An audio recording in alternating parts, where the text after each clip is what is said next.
Occidente ha hecho mucho daño a la diversidad de género. Hoy hablamos del Wakashu y las disidencias de género en el Japón premoderno. Bienvenidas, bienvenidos y bienvenides a Política Conciencia.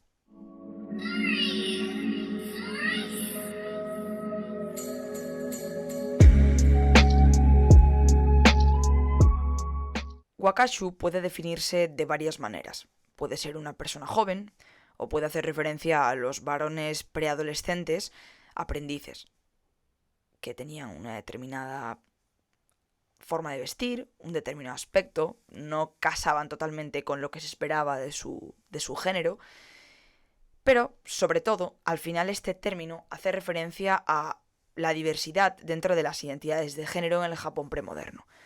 No sé si es la definición correcta hablar, o la terminología correcta hablar de premoderno, porque al final no soy historiadora, pero bueno, a lo que hago referencia es al momento previo a, digamos, lo que sería la era Meiji, o la restauración Meiji, ¿vale? Antes de 1868, antes de que entrase Occidente a malear la cultura japonesa, ¿vale? Hablo de esto.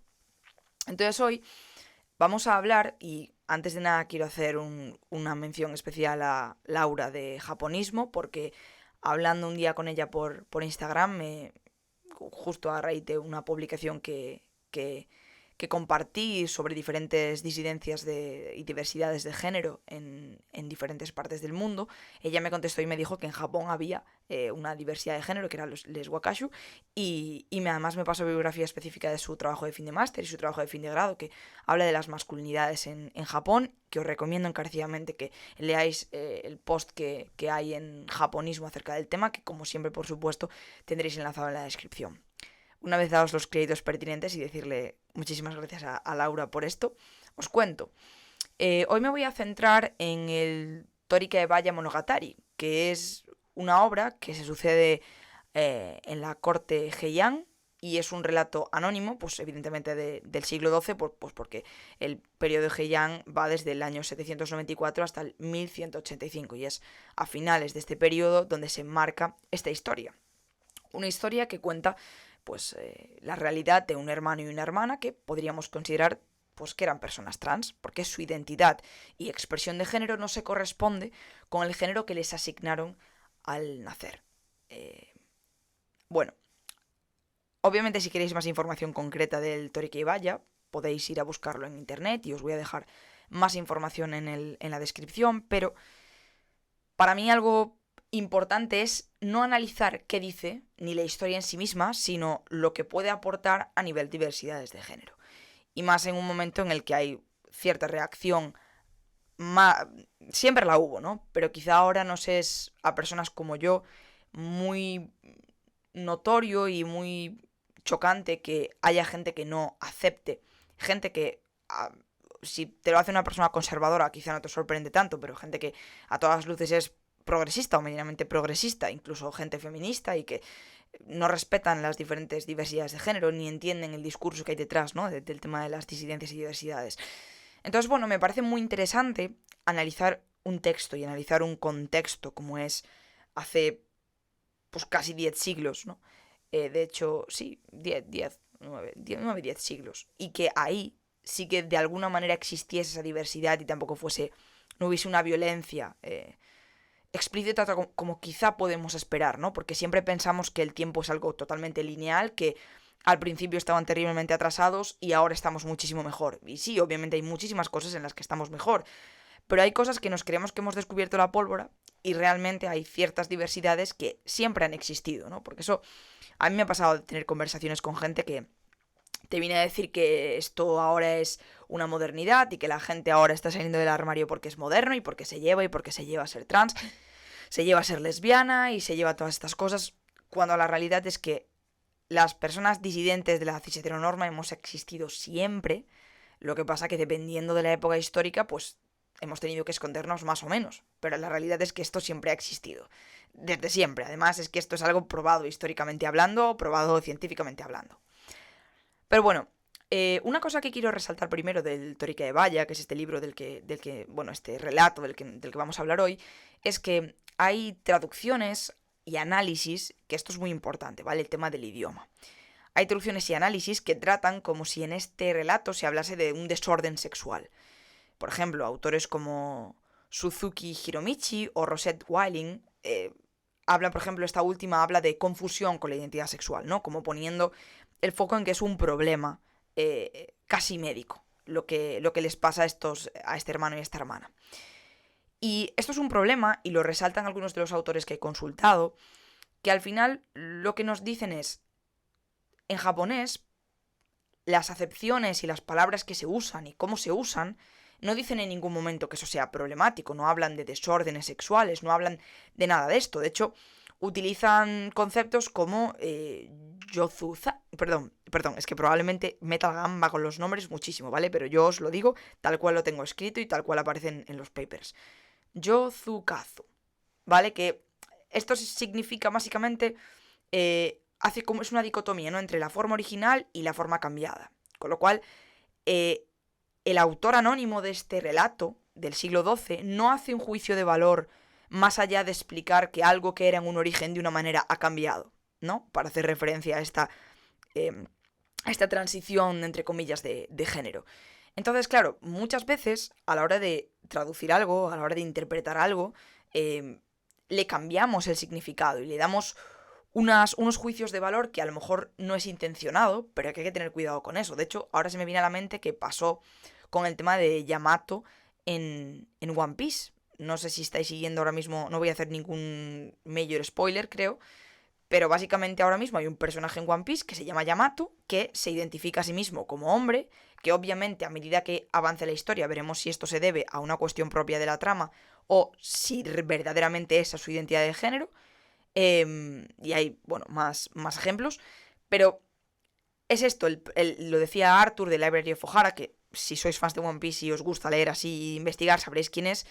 Lo decía, explicaba, objetivamente en japonés está tratándolo de hombre. Entonces, aunque tu interpretación, por lo que ves, sea que es una mujer, pues en japonés lo está tratando como hombre, porque es así como se identifica, independientemente de cómo surja después. Estamos hablando del momento presente, de cómo se lee ahora. Entonces, esto es importante. Es una obra del siglo XII que debido a análisis posteriores se puede malinterpretar y pensar que el autor del siglo XII está diciendo, wow, vaya enfermedad, vaya confusión que tienen, vaya mierda esto. No, en ningún momento está diciendo esto y de esto es muy importante tenerlo en cuenta. Y una cosa que es muy importante es entender que por lo que están destacando estas personas, estos dos hermanos, no es por su disidencia de género o por su identidad que es diferente al sexo con el que han nacido, sino es diferente porque precisamente se salen de la norma. Es decir, una cosa que es muy importante y luego analizaremos es que en Japón es muy importante ser parte del grupo, de la comunidad. Si tú formas parte de esa comunidad, todo lo que hagas que se salga de lo que se supone que es tu papel, se ve como algo extraño, ¿no?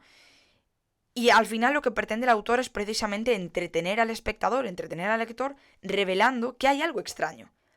Pero ya no solo por su identidad, porque también pasa con otro personaje que se llama Yoshino, que es una princesa que es mitad china, y en este caso lo que es extraño es su condición étnica o racial, ¿no? Entonces, esto es interesante, ver que el problema no es tanto que sean personas trans, que tengan una identidad de género diferente, sino que se salen de lo que se hubiese esperado de ellos. Y ahora vamos a hablar un poco de ese tema un poquito más adelante. Antes de continuar, de pasar de punto, quería hablaros de cómo se trata el tema de la identidad de género a lo largo de la obra, que me parece muy interesante.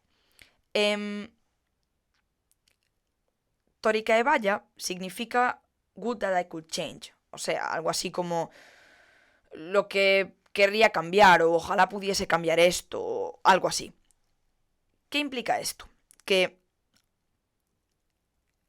en este caso yo entiendo, ¿vale? Y esto es una interpretación un poco personal, que estos son un poco palabras del padre de estos dos hermanos, que lo que dice es, ojalá pudiese, porque de hecho es alguna frase que sale alrededor del texto, ojalá pudiese como intercambiarlos de género, ¿no? Como, no voy a ser a lo mejor muy correcta diciendo esto, pero mi hijo o sea, el que ha nacido con el sexo de varón y el que ha nacido con el sexo de mujer, pues como su identidad de género no es la que debería ser, ¿vale?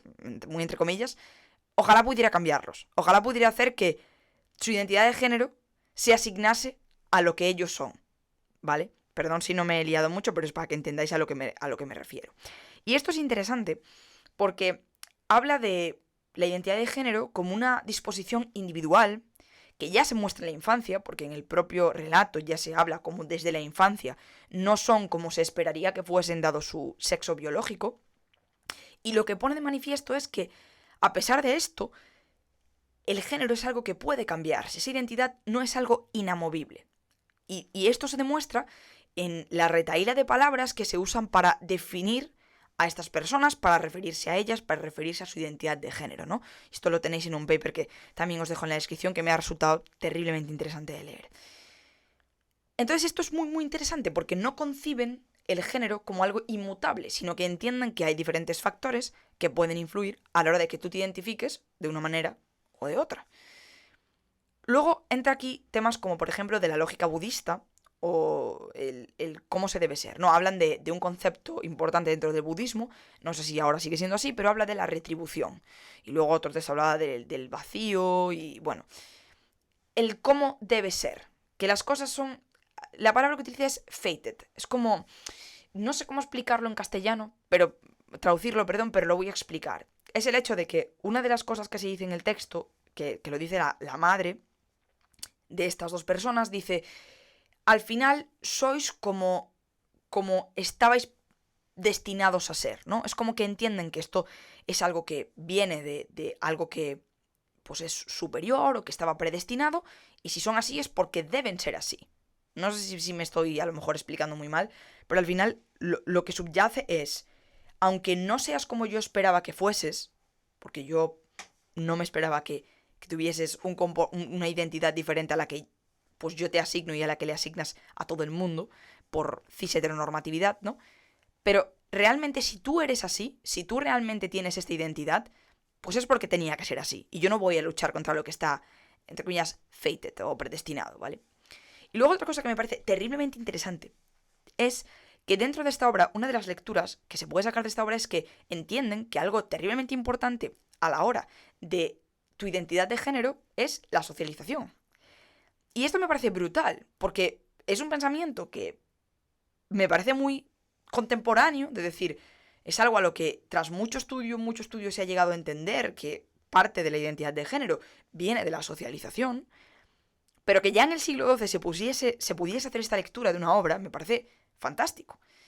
Y esto se ve porque hay un momento en el que el hermano, debido a...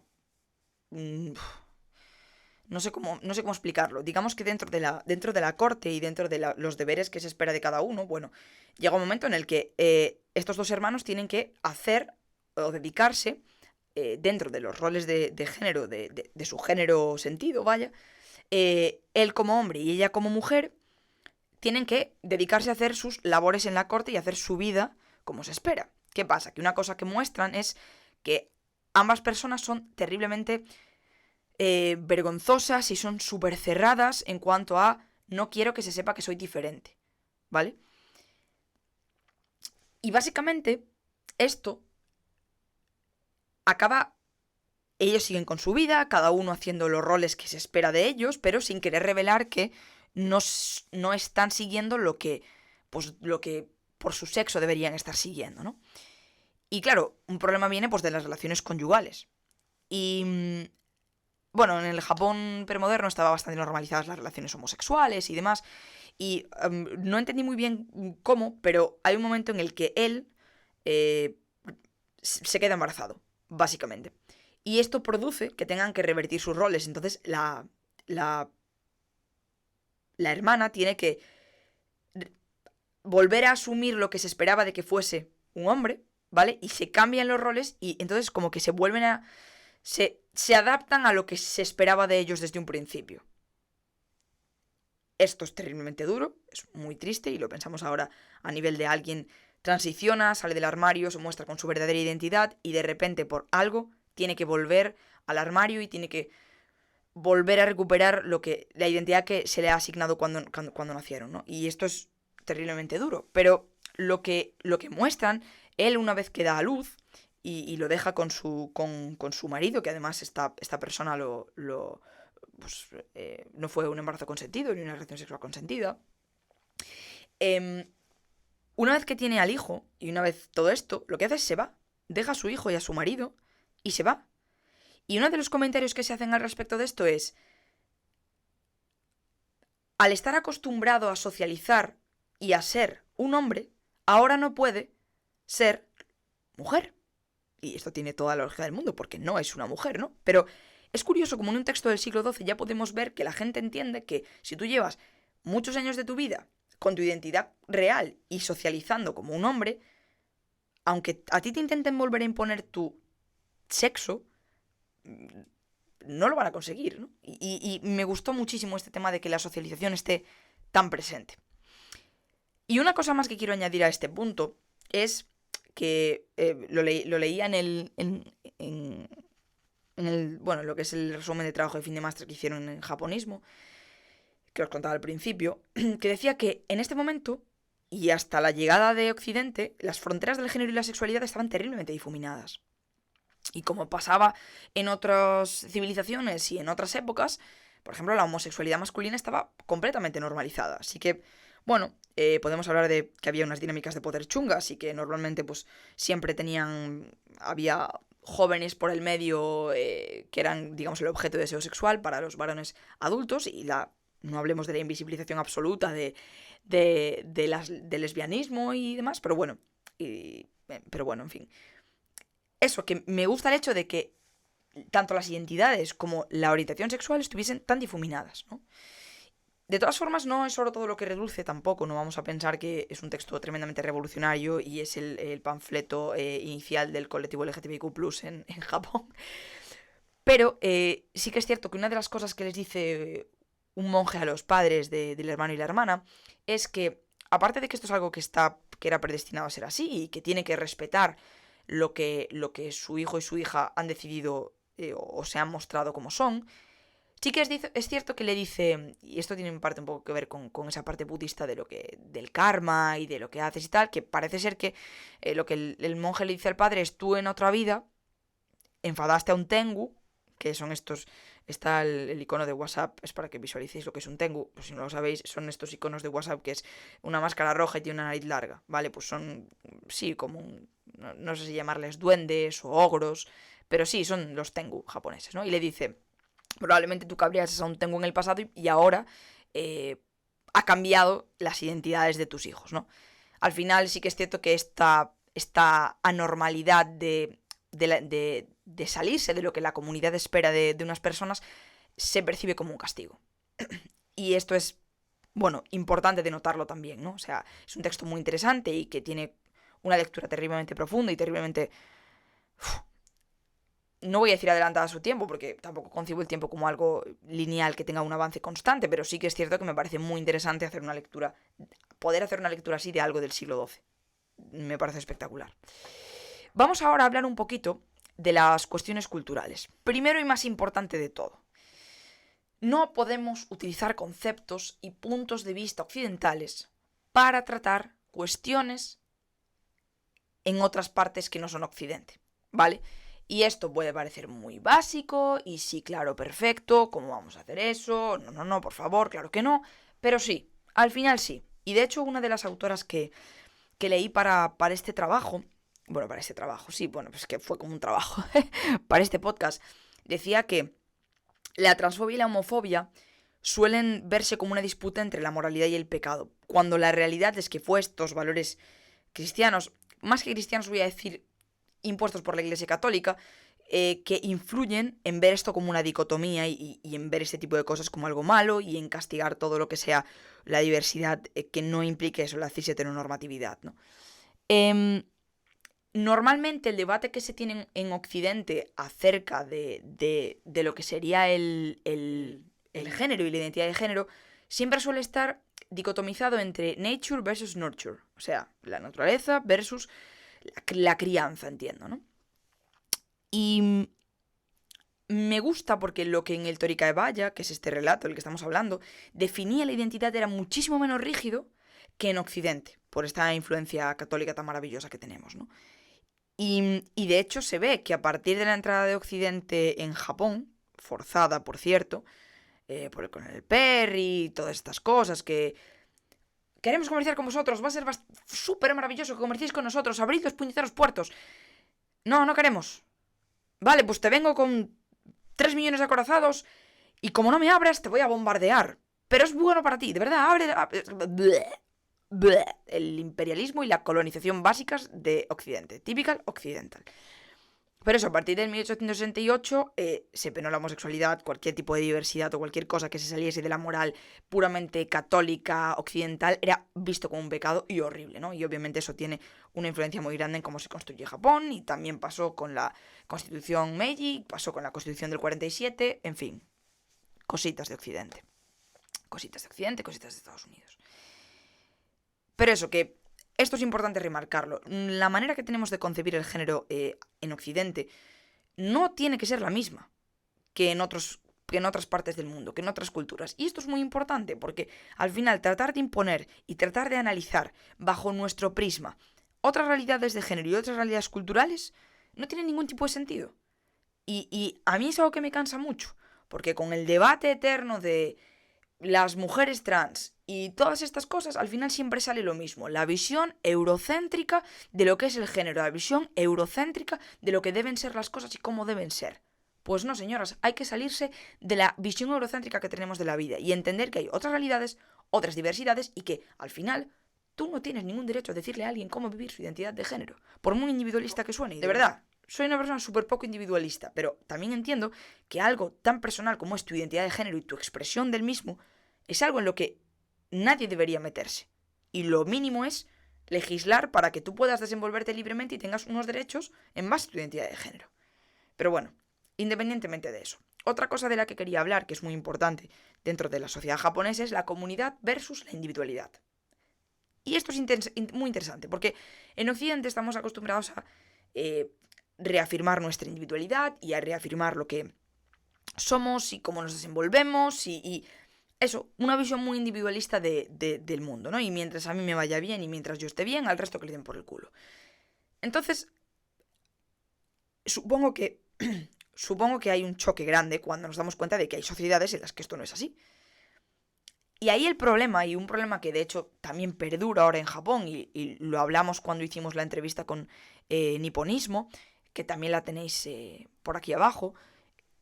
Ellas me explicaban, me decían, el problema no es tanto que tú seas del colectivo LGTBIQ+, o que tú seas, yo qué sé, ¿sabes?, un extranjero. No, el problema es cuando tú te sales de lo que se espera de ti en la comunidad. Y cuando tú te quieres como reafirmar por encima de la comunidad. Lo importante es que somos personas japonesas, que estamos en nuestra comunidad y que tenemos que estar haciendo nuestras cositas para que Japón vaya bien. Si tú te sales de ahí y tú resaltas de alguna manera, se te va a ver mal, se te va a ver negativamente, porque lo que va a parecer es que tú estás anteponiendo tus necesidades individuales a las necesidades de la comunidad. Y entonces esto es lo que pasa aquí en este relato, ¿no? Que al final lo que molesta es que se salgan de los roles que tienen establecidos a nivel social. De ti se espera esto, de ti se espera lo otro. Pero ¿qué pasa? Que cuando transicionan a su identidad de género real, en esa nueva identidad de género que es la suya, sí se ponen a asumir los roles que se esperan de ellos. Él como hombre, ella como mujer, asumen a la perfección los roles de los que se espera. Entonces, ¿qué pasa? Que deja de haber un problema.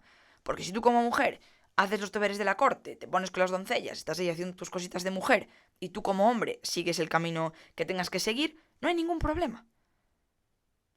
Y esto es, obviamente, para mí, malo en el sentido de que creo que hay una serie de elementos que imponen una determinada mirada o un determinado rol de género, y creo que esto está mal, porque al final es encasillar a las personas por el hecho de que sean hombres, mujeres, o no binarios, o cualquier tipo de diversidad, pero sobre todo hombres y mujeres, los estás encasillando a que tengan que llevar un determinado tipo de vida y un determinado camino, ¿no? Y esto es lo que para mí es lo negativo, pero a la vez, si lo miramos en conjunto, el problema aquí no es tanto eso, que a día de hoy habría que hacer otra lectura, sino que se salgan del rol que se les asignó, ¿no? Entonces esto es muy interesante, esta dicotomía comunidad-individualidad. Y por último, nada, una cosa que sí que me gustaría resaltar es que algo en lo que se centra mucho en este relato es en los aspectos performativos del género, es decir, en lo que se ve a nivel exterior. No importa tanto lo que seas, sino cómo te comportes y que asumas ese papel, ¿no? Que está muy conectado a lo anterior. Pero bueno, realmente me dejé muchísima información por dar, porque de hecho sí que me gustaría también hacer otro que hable concretamente sobre la homosexualidad, porque me he encontrado muchísima información. Es que me pareció muy interesante una cosa concreta que vi sobre trabajadoras sexuales y estos wakashu y los problemas que había entre ellos. Y bueno, hay ahí una movida muy grande que por una parte demuestra la misoginia y por otra parte demuestra la diversidad de identidades y ciertas, luchas que se dieron. Y de verdad, lo que leí me pareció súper interesante. En uno de los papers que voy a adjuntar abajo habla de eso y es espectacular. Pero sí que creo que si me meto ahora en esto, haré un podcast de 1 hora. Entonces, como tampoco quiero eso, lo voy a dejar probablemente para una segunda parte. Y ahora quería acabar mencionándoos algunos otros ejemplos de diversidades de género que me he encontrado, que de hecho también os voy a adjuntar un mapa en la descripción que habla sobre, pues, es un mapa mundial, que obviamente probablemente no, de hecho, no habla de todas las diversidades de género de los diferentes países, pero sí que habla de ciertas diversidades de género y a mí hoy me apeteció traeros 4. Básicamente para que veamos un poco que nuestra visión eurocéntrica y quizá nuestra visión cerrada de lo que biológicamente alguien es, que bueno, creo que eso está más que contestado también por la biología, pero obviamente esto es una cuestión ideológica también, con lo cual, en fin, es un debate. Pero sí que eso, me apetecía traeros otros ejemplos, aparte del wakashu, ¿no? Uno que me encontré es el de las jikras en la India, que son el tercer género. Tienen muchísima vinculación con la mitología y a día de hoy se les puede ver con total normalidad por las calles de la India, las calles de la India como concepto de si fuese una ciudad pequeñita, ¿sabes? En fin, doy asco. Pero esto muy, muy interesante también, os dejaré información de todas estas cosas abajo para que podáis leerlas.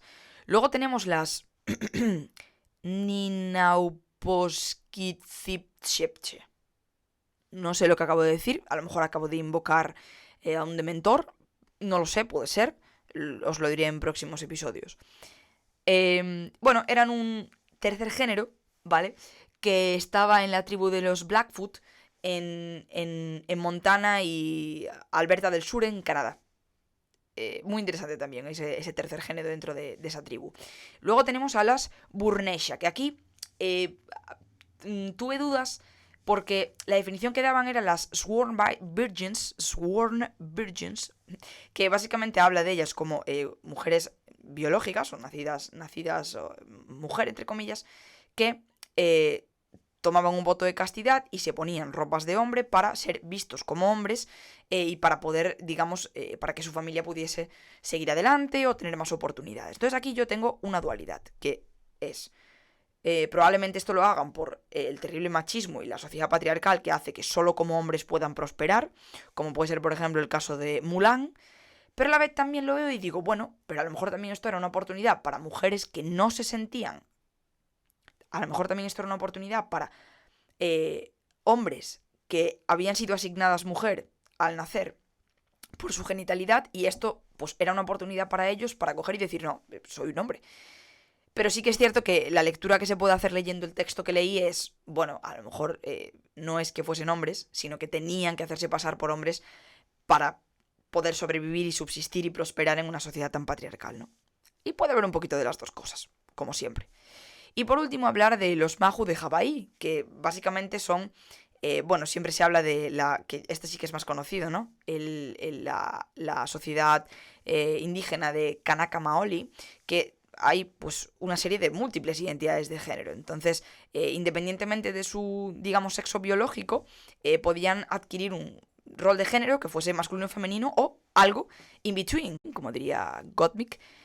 Y también muy interesante conocer esto. De hecho, hay una chica en TikTok, que a ver si me acuerdo de adjuntarosla, que habla de un montón de cosas de Hawái, de la cultura de Hawái y tal, que, bueno, me flipa. Pero bueno, aquí acaba mi Tech Talk. Muchísimas gracias por asistir. Espero que os haya gustado. Para mí fue un viaje investigar todo esto. Como sabéis, obviamente son muchísimas horas de investigación y muchísimas horas de documentación, pero me pareció un tema terriblemente interesante y del que me quedé con muchas ganas de decir muchas cosas, ¿no? Pero bueno, ya veremos cuándo sale el podcast. Tengo que editarlo, tengo que ver cómo me organizo en la vida y en la existencia. Y nada más, cositas que decir. Esta semana estamos a 21 de noviembre. Esta semana habrá vídeos sobre mujeres antifeministas. Luego somos más de 100 ya en la familia de Telegram. Estoy súper contenta. Lo decía el otro día por historias. Me da igual que el 90% me tenga silenciada o simplemente se haya metido por compromiso. El hecho de que alguien se haya tomado la molestia a ir a Telegram y unirse a mi canal para ver lo que tengo que decir, pues para mí me hace muchísima ilusión. Y más en épocas bajas en las que el algoritmo literalmente se dedica a dar por culo y a no visibilizarte y no ponerte en historias y a no hacer absolutamente nada. Pero bueno, que es un placer hacer divulgación científica, que espero poder seguir haciéndola pues toda mi vida, porque es algo que creo que, obviamente no con el nivel que hacía antes, porque ya veis que ahora, por ejemplo, este mes probablemente ya este podcast y a ver si consigo hacer otro más, tendría que cuadrarlo muy bien, realmente tendría que cuadrarlo muy bien, pero nada, eso, que es un placer. Y que muchísimas gracias a quien está ahí, detrás de la pantalla, de los cascos, escuchándome. De verdad, me encantaría que interactuaseis más conmigo, que hablaseis conmigo, que me dijeseis qué puedo hacer mejor, qué os gustaría que viese más. Porque creo que aparte de que es positivo para mí y para mi cuenta que interactuéis conmigo, a veces notar que hay gente ahí atrás, notar que hay gente que te está escuchando, que hay gente que le gusta lo que estás haciendo, todas esas cosas es súper positivo y ayuda muchísimo a continuar. Y nada más, hasta aquí ha llegado este podcast. Y nada, soy Ariana, soy politóloga y esto es Política Conciencia. Bye.